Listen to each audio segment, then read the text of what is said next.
Minu nimi on Urmas ja matkaautoga ma hakkasin sõitma kuskil 5 aastat tagasi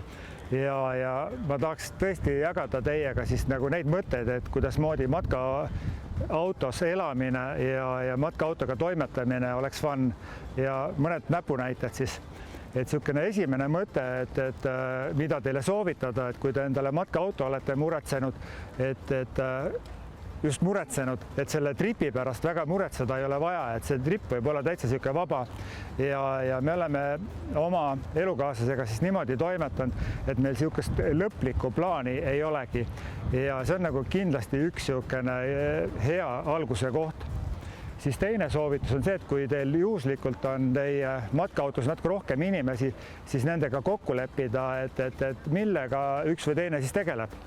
Et kui palju keegi roolis on, kes tegeleb seal mingite köögiasjadega, kes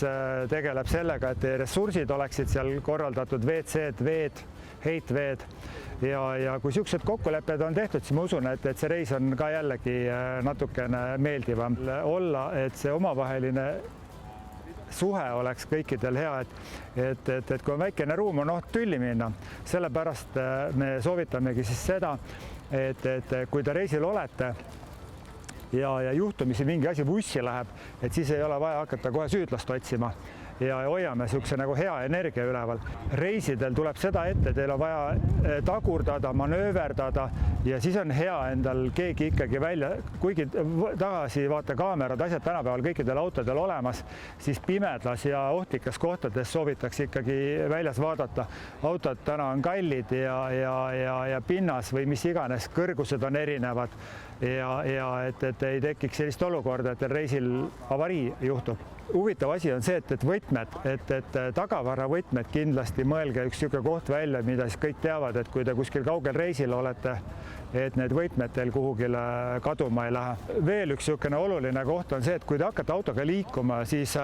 hea on, kui see, kes roolis on, jälgib seda sõitmise asja ja see, kes kõrval istub, tema võiks siis vaadata, et kõik meil kapi uksed on kinni, nõud, lahtised asjad ära pandud ja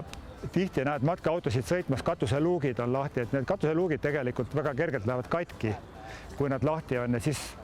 seda võiks keegi enne sõitma hakkamist nagu üle kontrollida. Et kui niisugused asjad on tehtud, et see jällegi vähendab seda, et asjad teil lendaksid edasi-tagasi. Uude kohta saabudes soovitan teil väärtuslikud asjad ka kuhugile ära panna niimoodi, et nad ei oleks silma all. Kõige lihtsam on tegelikult katted ette tõmmata akendele ja see juba tekitab teile olukorra, kus koha peal kõik uudishimulikud, kes tahaksid kurjad käed teie asju võtta, et nad lihtsalt ei näe seda ja on jällegi vähem võimalusi, et asjad kaotsi lähevad. Reeglina on nii, et see väikene ruum väga palju meile kitsendusi ikkagi ei pane ja kui need pisikesed asjad omavahel kokku leppida, siis matkaauto kasutamine on puhas nauding ja soovin teile kõikidele mõnusat suve.